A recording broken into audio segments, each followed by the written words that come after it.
اعوذ باللہ من الشیطان اللعین الرجیم بسم اللہ الرحمن الرحیم الحمدللہ رب العالمین والعاقبۃ للمتقین وجنۃ للموحدین ثم الصلاۃ والسلام والتحیۃ والاکرام سید نبینا و شفیعنا مولانا ابی القاسم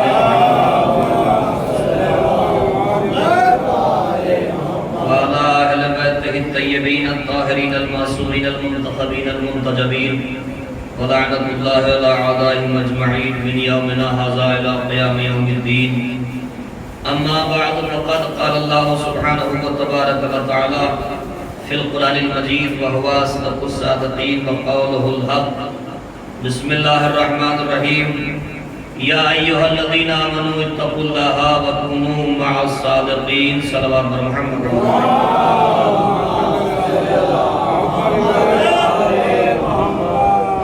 گرامی قدر بزرگان ملت برادران عزیز ماتمداران امام مظلوم کربلا، مسلسل نساء کریمہ کے ذیل میں آپ حضرات کے سامنے گفتگو کی جا رہی ہے.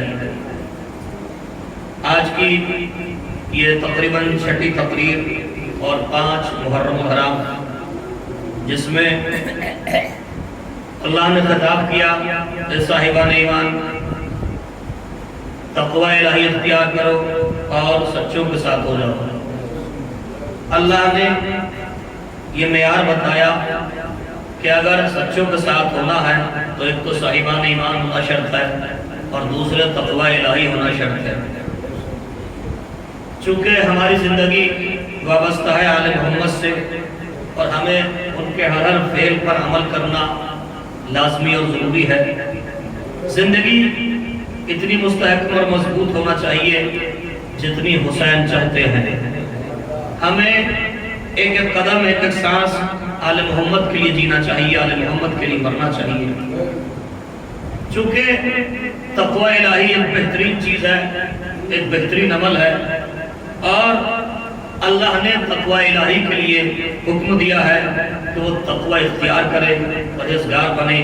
اور جب وہ پرہیزگار بن جائے گا، جب وہ تقوی الہی اختیار کر لے گا، تو پھر وہ اہل بیت علیہ السلام کے ساتھ ہو جائے گا. تو لہذا آل محمد کے ساتھ ہونے کے لیے تقوی الہی کا ہونا بہت ضروری ہے.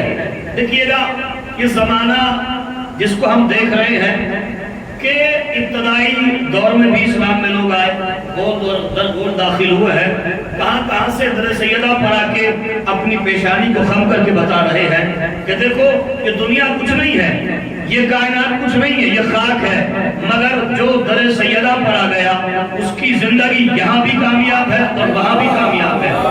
لہٰذا در محمد پہ آنے کے لیے صرف 2 ہی شرطیں ہیں. پہلی شرط یہ ہے کہ صاحبان ایمان ہو اور دوسری شرط یہ ہے کہ صاحب تقوی ہو. تو یاد رکھیے گا ہمارے لیے ضروری ہے، چونکہ ہم در اہل بیت کے پجاری ہیں، ہم در اہل بیت کے ماننے والے ہیں، ہم در اہل بیت کو اپنی پیشانی کو خم کرنے والے ہیں. تو ہمارے لیے لازمی یہ ہے کہ تو ہم صاحب ایمان ہو. صاحب ایمان کا مطلب یہ ہے کہ انسان ولایت علی کا ماننے والا ہو.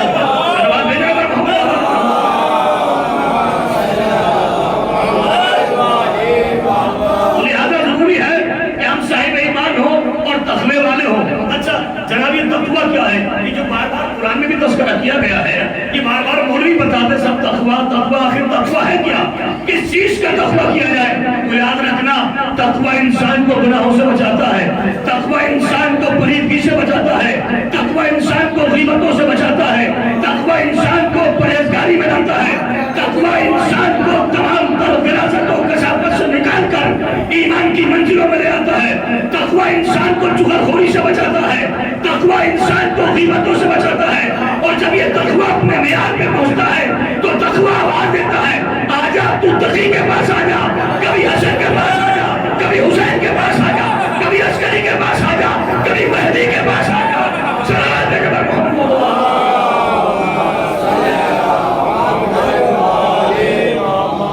عزیزو تقوی ایک بہترین شے ہے، ہمیں تقوی اختیار کرنا چاہیے. تقوی کی عجیب منزل ہے عزیزان محترم. ہمارے لیے ضروری ہے کہ ہم صاحبان ایمان ہو اور تقوی اختیار کریں اور سچوں کے ساتھ ہو جائیں. آل محمد کے ساتھ ہونے کا ایک سب سے بڑا فائدہ یہ ہے کہ ہمیں آگ سے بچا لیا جائے گا. ہمیں جہنم سے بچا لیا جائے گا، مگر اس کی کچھ شرائط ہے عزیزان محترم، دیکھیے گا یاد رکھنا ہماری ذمہ داری ہے اس عزاداری میں. کیا ذمہ داری ہے؟ آپ تھوڑا سا بالکل موضوع سے ہٹ کے سنیے گا. دو چار باتیں میں آپ کے سامنے پیش نظر کرنے والا ہوں، چونکہ میری یہ ضرورت بھی ہے، میرا فرض ہی بنتا ہے کہ اس ممبر سے اگر میں کچھ عزاداری کے بارے میں عزاداری کے حوالے سے گفتگو نہ کروں تو پھر مجھ سے سوال کیا جائے گا، چونکہ ایام آزاد تھے تو تم نے عزاداری کو صحیح طریقے سے بیان کیوں نہیں کیا. اے صلوات بھیجو پر محمد و آل محمد.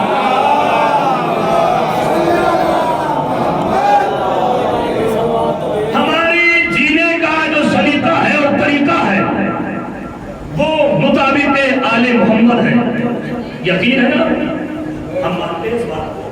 دیکھیے گا مسیح خان ہو یا نوح خان ہو یا ماتمدار ہو یا خطابت کرنے والے کوئی بھی عالم دین، معلم یا مفکر یا تقریر کرنے والے، خطابت کرنے والے، چاہے جو ہو، سب کا اپنا ایک معیار ہے، سب کا اپنا ایک طریقہ.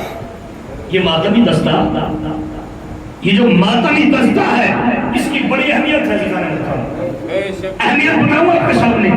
یہ ماتمی دستہ اتنا پسند ہے فاطمہ کی بیٹی زینب کبریٰ کو بے انتہا پسند ہے یہ ماتمی دستہ. مگر ماتمی دستہ ہوتا کیسا چاہیے؟ چند نصیحت آپ کے حوالے. ماتمی دستہ دیکھیے گا، ماتم کہتے کس کو ہے اس بارے میں آپ سنیے گا. ماتم کس کو کہا جاتا ہے؟ نوحہ. نوحہ کس سے کہا جاتا ہے؟ نوحہ کہتے ہیں کسی غم کے اوپر الفاظ کو منجمد کر کے بیان کرنا. نوحہ گریہ ازاری، نوحہ گریہ ازاری. ماتم یعنی غم. غم یعنی جب ہم کسی حلقے میں کھڑے ہوئے ہوں اور ہمارے سینے پہ ہاتھ پہنچے یا حسین کہہ کے تو لبوں پہ مسکراہٹ نہیں ہونا چاہیے، ہماری زلفیں لب بلب نہیں ہونا چاہیے. ہم اپنے چہرے کو ایسے نہ بنائیں کہ جیسے ہم کر تو ماتم رہے ہیں لیکن کسی خوشی کا اظہار کر رہے ہیں عزیزو. تو ماتم کا فلسفہ یہ ہے کہ جب امام حسین نے کہ ہم سینے پر ہاتھ مارے تو ہمیں یقین ہونا چاہیے کہ ہم حسین کے اوپر گریہ کر رہے ہیں. ایک صلوات بھیجو پر محمد و آل.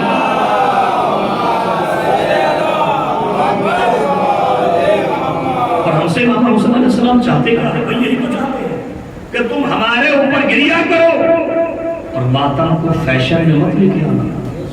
ماتم کسی فیشن کا نام نہیں ہے، متوجہ ہے؟ ماتم کسی فیشن کا نام نہیں ہے.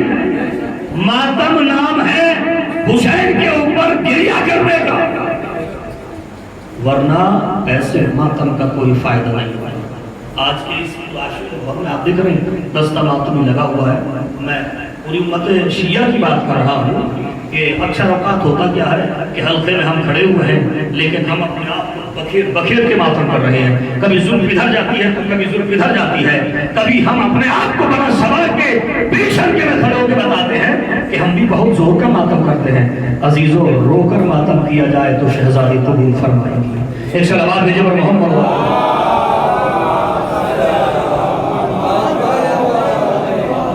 بہت ایسے مرحلے ہیں. چھٹے امام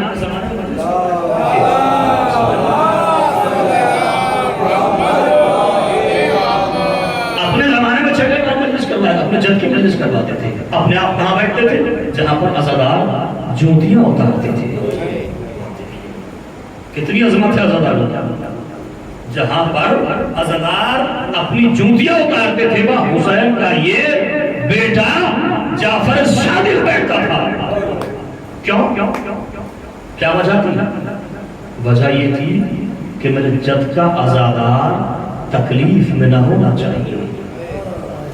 میں یہ مسائلوں کا جملہ بیان نہیں کر رہا، میں اہمیت بتا رہا ہوں کہ عزادار کی اہمیت کیا ہے.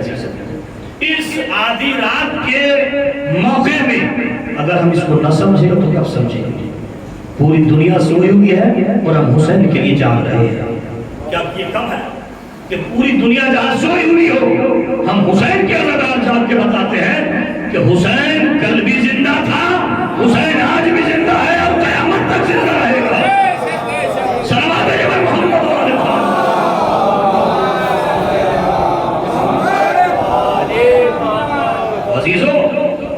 چھٹا امام مجلس کرواتے ہیں اور کہتے ہیں میرے جد کے مسائل بیان. مسائل توجہ ہے، کہاں بیٹھے؟ جہاں پر عزادار چنتیاں اتارتے ہیں وہاں پر میرا امام بیٹھتا ہے۔ اب آپ تصور تو کیجئے گا، کہیں ایسا نہ ہو کہ ہمارے کسی کے برابر میں ہمارا امام بیٹھ کے ہمارا امتحان لے رہا ہو۔ آیا یہ عزادار جو مجلس میں آیا ہے یہ کسی اپنے مفاد کی خاطر تو نہیں آیا، دل میں کینہ لے کے تو نہیں آیا، دل میں بغض لے کے تو نہیں آیا، دل میں حسد لے کے تو نہیں آیا۔ تو حسد لے کر آیا ہے تو یہ مجلس نہیں ہے، یہ ماتم نہیں ہے، یہ نہ اٹھانا نہیں آنی دو، تمام کینہ بغض و حسد دل سے نکال دو، بس یکتا حسین کا ماتم کرتے چلے جاؤ۔ صلوات پر محمد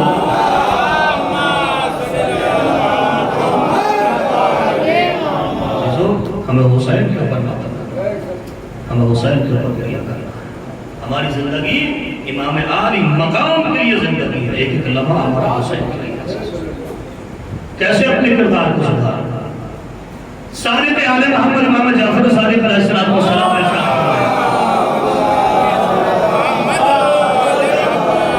امام فرماتے ہیں میرے جد کے اوپر ایسے گریہ کرو تاکہ اس گریے کو باعث قبولیت بنا دیا جائے۔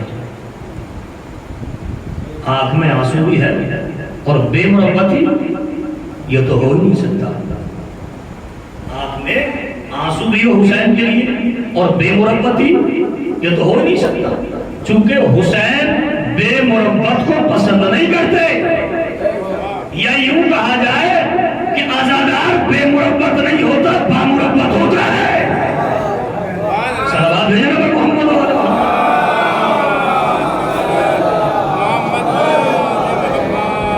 عزیزو، ہم جس حسین کو چاہتے ہیں وہ حسین ہمیں بے مربت پسند نہیں کرتا، تو لہذا ہمیں اپنا ایک ایک لمحہ حسین کے لیے گزارنا چاہیے۔ یہ ماتمداری ہے، یہ علم اٹھانا ہے۔ اب آپ دیکھیے گا، ہم ہی تو کہتے ہیں کہ اگر وفادار نہیں ہے تو عباس کا علم نہ اٹھاؤ، اور ہم میں سے ہی اگر کوئی بے وفا ہو جائے، مثال کے طور پر میں علم اٹھائے ہوئے ہوں اور مولوی صاحب بے وفا ہو جائے تو میرا علم اٹھانا کوئی فائدہ نہیں، جب تک کہ میں وفادار نہ بن جاؤں۔ بھائی بھائی کا ساتھی بن جائے، باپ بیٹے کا ساتھی بن جائے، بیٹا باپ کا حامی بن جائے، تو یاد رکھنا یہ عزاداری کامیاب عزاداری ہو جاتی ہے، یہ عزاداری بہترین عزاداری ہو جاتی ہے۔ اور یاد رکھنا جب عباس کا علم کوئی اٹھاتا ہے نا تو اسے فاطمہ زہرا دعائیں دیتی ہے، اور یہ کہہ کے دعائیں دیتی ہے کہ جیسے اس نے میرے بیٹے کا علم اٹھایا ہے، اس کی اولاد کو اللہ تو سلامت رکھنا۔ صلوات پر محمد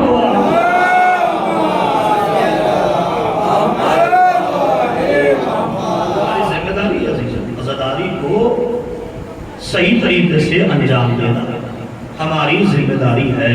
بڑی محنت کرتے ہیں، رات اور دن گریہ کرتے ہیں، رات اور دن مجلس وفا کرتے ہیں، رات اور دن جلوس اور علم برآمد کرتے ہیں۔ یہ کتنی محنت ہے؟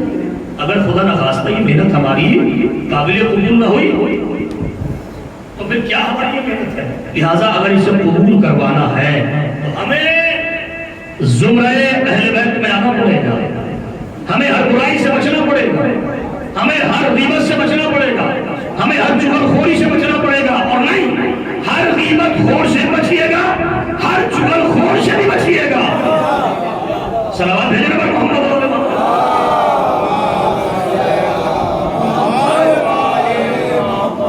عزیزو، آج یہ جس شہید سے تاریخ منسوب ہے حبیب ابن مذاہب سے، میں دو چار واقعات ان کی سوال حیات سے لیتا ہوا اور مسائل کی طرف بڑھوں گا انشاءاللہ، لیکن اس سے پہلے سنیے حبیب کسے کہتے ہیں۔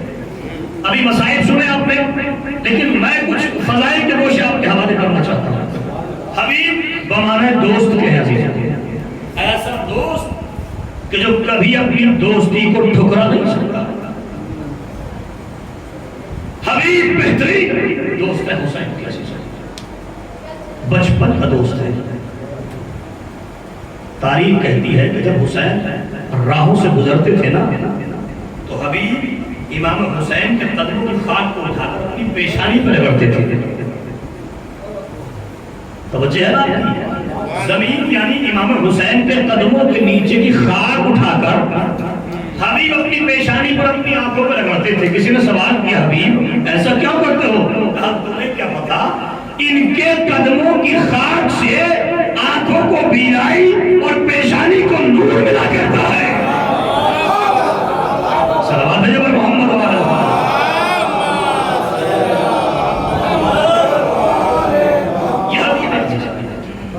اور مرحلہ آگے کو میں وہ روایت بھی آپ کے سامنے ربط کے اعتبار سے بیان کرنا چاہتا ہوں.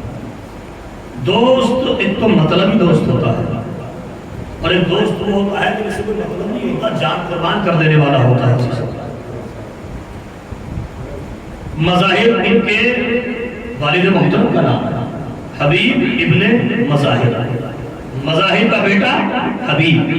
ایک مرتبہ حبیب نے اپنے بابا سے کہا بابا میں آج پیغمبر کی خدمت میں جانا چاہتا ہوں. محبت کا ایک اظہار تھا بہت.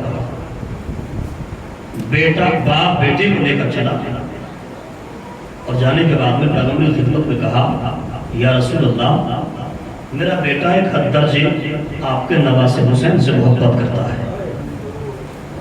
حد درجہ کہا پھر کہا میرا بیٹا یہ چاہتا ہے حبیب کہ آپ کے بیٹے کو اپنے گھر بلانا چاہتا ہے.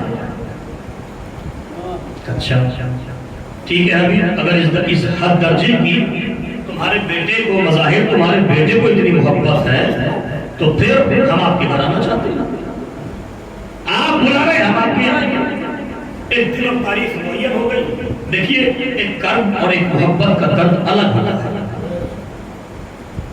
چونکہ دنیاوی اعتبار سے بھی انسان جب کسی سے عشق کرتا ہے اور اس کے آنے کا پتہ چل جائے تو بڑی بے چینی سے انتظار کرتا ہے. حبیب اپنے گھر چلے گئے. دن تاریخ جو معین کی اس پر رسول اور حسین مظلوم کربلا آنے لگے. اب حبیب اپنی چھت پر پہنچے, انتظار کر رہے ہیں. کبھی پورب میں دیکھتے ہیں تو کبھی پچھم میں دیکھتے ہیں, کبھی اتر میں تو کبھی دکھن کہ میرا مولا ادھر سے آئے گا, میرا مولا ادھر سے آئے گا, میرا آقا ادھر سے آئے گا. چھت کے چاروں طرف دوڑ کے ادھر جاتے ہیں, کبھی دوڑ کے ادھر جاتے ہیں, کبھی دوڑ کے ادھر جاتے ہیں. اچانک میں جیسے حسین کے چہرے کو دیکھا, ایک دوری پہ ہے حسین, ایک مرتبہ جنون اور جذبے میں چھت سے نیچے جست لگا انتقال کر رہا یا کہوں کہ شہید ہو گیا. جلدی سے مظاہر نے اٹھایا اور اٹھانے کے بعد میں ایک حجرے میں لے کر گئے اور لٹا چادر ڈال دی. احساس نہیں ہونے دیا کہ حبیب کا انتقال ہو چکا ہے. بس رسول اور نواسے رسول گھر میں داخل ہوئے. مظاہر نے کہا تشریف لائیے گا. دسترخوان بچھا ہوا ہے, دسترخوان پہ بٹھا دیا گیا. ایک مرتبہ کھانا لگایا گیا. کہا حضور تناول فرمائیے گا. ایک مرتبہ پیغمبر فرماتے ہیں کہ جس بچے نے اتنی شدت سے ہمارا انتظار کیا ہے اور اتنی شدت سے ہماری دعوت کی ہے, وہ بلایا ہے, اسے بچے کو تو بلاؤ ذرا, وہ بچہ کہاں ہے؟ کہا نہیں یا رسول اللہ آپ کھانا تناول فرما لیجیے گا, شاید وہ کہیں کھیلنے چلا گیا ہوگا, ابھی آنے والا ہوگا. کہا نہیں ہم اس کے بغیر کھانا تناول نہیں فرمائیں گے. اصرار ہوا. ایک مرتبہ مظاہر نے اپنے بیٹے حبیب کو ہاتھوں میں اٹھایا اور لا کے سامنے رکھ دیا. کہا کہ مظاہر یہ کیا؟ کہا کہ جس وقت یہ حسین مظلوم کربلا تشریف لا رہے تھے تو میرا بیٹا اتنی شدت سے بے چین تھا کہ میرا آقا آنے والا ہوگا, میرا دوست آنے والا ہوگا, میرا حبیب آنے والا ہوگا. اور یہ چھت پہ ادھر سے ادھر, ادھر سے ادھر دوڑ لگا رہے تھے. اچانک سے گرے اور انتقال ہو گیا. بس ایک مرتبہ پیغمبر اکرم نے فرمایا حسین کیا تم اپنے دوست کو جگاؤ گے نہیں نیند سے؟ کیا تم اپنے دوست کو نیند سے جگاؤ گے نہیں؟ حسین مظلوم کربلا نے حبیب کے جسم پہ ہاتھ دینا, آواز دی حبیب کیا جاگو گے نہیں, حسین آیا ہے. کمال دیکھیے گا. بس اتنا کہا تھا کہ حبیب نے چادر پہ ایک طرف کیا اور حبیب اٹھ کے بیٹھ گئے. اور ایک مرتبہ حسین نے اپنے گلے جیسے لگا کے کہا حبیب تو میرا بچپن کا دوست ہے, تو کربلا میں بھی میرا کام آئے گا.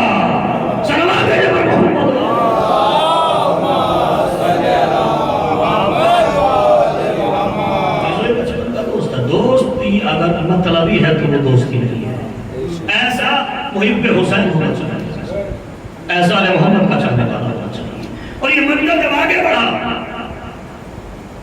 تو تاریخ نے لکھا کہ حبیب اور زیادہ چاہت پیدا ہو گئی حبیب کوفے میں چلے گئے. حسین کئی بچپن کا دوست ہے.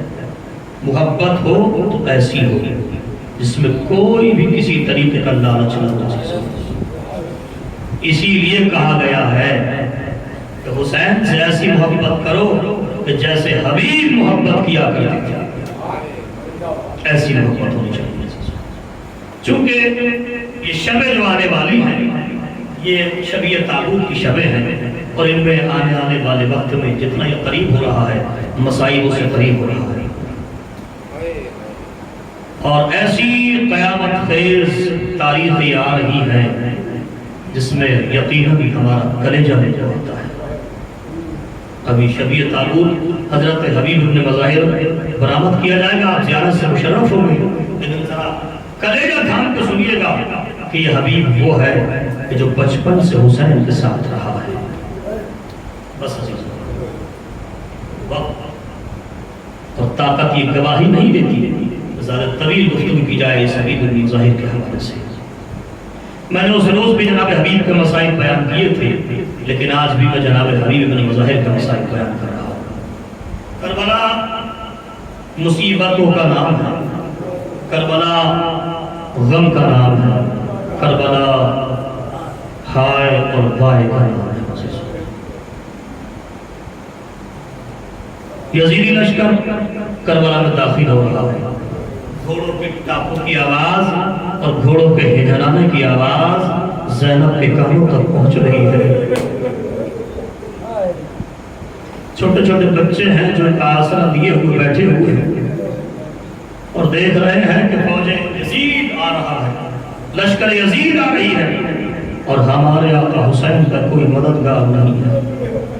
عزیز تاریخ کہتی ہے یہ منظر امام حسین علیہ السلام دیکھتے تھے تو چہرے کا رنگ متغیر ہو جاتا تھا. زینب نے کہا بھیا کیا تمہارا کوئی دوست نہیں ہے؟ بھیا کیا تمہارا کوئی دوست نہیں ہے؟ تمہارا کوئی چاہنے والا نہیں ہے کوفے میں جو تمہاری مدد کے لیے آئے؟ حسین نے خط لکھا. جب خط لکھ چکے تو جناب زینب سلام اللہ علیہ نے ایک جملہ کہا کہ بھیا آپ نے حبیب کو خط لکھ دیا؟ کہا ہاں میں نے حبیب کو خط لکھ دیا. بس میں منظر آگے قریب کر رہا ہوں. کہا میں نے حبیب کو خط لکھ دیا. ایک مرتبہ زینب کہتی ہے کہ بھیا ایک جملہ میری طرف سے لکھ دینا. کہا کہ کیا بہن زینب؟ کہا میری طرف سے جملہ یہ لکھ دینا کہ حبیب ارے آنے میں دیر نہ کرنا. آپ کا آقا لشکر یزید میں گر چکا ہے. عزیزو خط لکھ دیا گیا اور خط لکھا گیا خط پہنچ گیا. حبیب نے خط کو پڑھا. خط کو پڑھنے کے بعد میں سینے سے لگایا. پورا منظر ہے. اس کے بعد میں اپنے غلام کو لیا اور کربلا کا رخ کر لیا. عزیزو جب کربلا کا رخ کیا ادھر حسین نے کہا علی اکبر آؤ, مولو محمد آؤ, قاسم آؤ, آؤ آؤ دیکھو میرا بچپن کا دوست آ رہا ہے. آؤ آؤ میرا غریب دوست آ رہا ہے. حسین کی مدد کے لیے آ رہا ہے. تاریخ کہتی ہے کہ حبیب نے اپنے آپ کو ایک عرصے سے ایک دوری سے اپنے آپ کو گھوڑے سے اتار لیا. اپنے سر سے امامے کو اتار لیا. آہستہ آہستہ حسین کی طرف چلے. آواز دی قاسم میرا بچپن کا دوست آ رہا ہے. مہمان نوازی میں کوئی کم نہ کمی نہ ہو. علی اکبر میرے بچپن کا دوست آ رہا ہے. مہمان نوازی میں کوئی کمی نہ ہو. باس میرے ہوشیار رہنا. حبیب ابن مظاہر جیسے قریب آئے, خیمہ زینب کے قریب جیسے ہی آئے, اندر سے آواز آئی حبیب ارے زینب تمہیں سلام کہہ رہی ہے. ایک مرتبہ حبیب نے گھٹنوں کو زمین پہ ٹیک دیا اور ٹیکنے کے بعد میں جملہ کہا ارے ہائے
کی شدت میں رہے، حبیب زندہ رہے۔ کہتی ہے حسین نے حبیب کو اجازت دے دی، حسین نے جیسی حبیب کو اجازت دی، حبیب نے اپنی ابروؤں پر رومال باندھا، باندھنے کے بعد میں گھوڑے پر سوار ہوئے، ارے حبیب چلے میدان کارزار میں پہنچے۔ تاریخ کہتی ہے ضعیف اور بوڑھے حبیب نے بڑی گھمسان کی جنگ کی ہے، لیکن ضعیف تھا، 3 دن کا بھوکا پیاسا تھا، کہاں تک جنگ کرتا، فوج اشقیہ سمٹ کے آ گئی، ارے حبیب کو چاروں طرف سے گھیر لیا، کوئی تیر مارتا تھا، کوئی بالا مارتا تھا۔ عجیب و تاریخ کہتی ہے حبیب زخموں پہ زخم کھا گئے، زخموں سے چور ہو گئے، زین سے زمین میں آئے، آواز دیا کہ حسین ہمارا آخری سلام لے لیجیے گا، ارے بچپن کا دوست ہے۔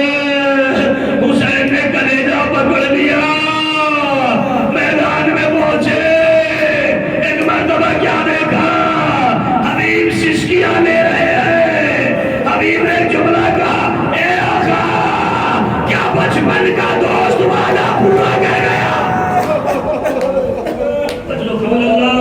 بس آخری جملے عزیزو، تاریخ کہتی ہے لوگ حبیب دنیا سے پوچھ کر گئے، ایک مرتبہ حسین کس لیے ہے، حسین لاشوں پہ لاشیں لانے کے لیے ہے، حسین نے حبیب کے لاشے کو اٹھایا، عباس ایک طرف سے لگے، ایک طرف سے علی اکبر پہنچے، ایک مرتبہ لاشے کو لے کر خیمے میں آئے، مجھے ایک منظر یاد آ گیا، علی اکبر بابا کے ساتھ حبیب کا لاشا اٹھوا رہے ہو، ارے ابھی تھوڑی دیر کے بعد آپ کا بابا قدارے جائے گا، آپ کا کوئی جنازہ اٹھانے والا نہ ہوگا، حبیب کا لاشا آ گیا۔ اللہ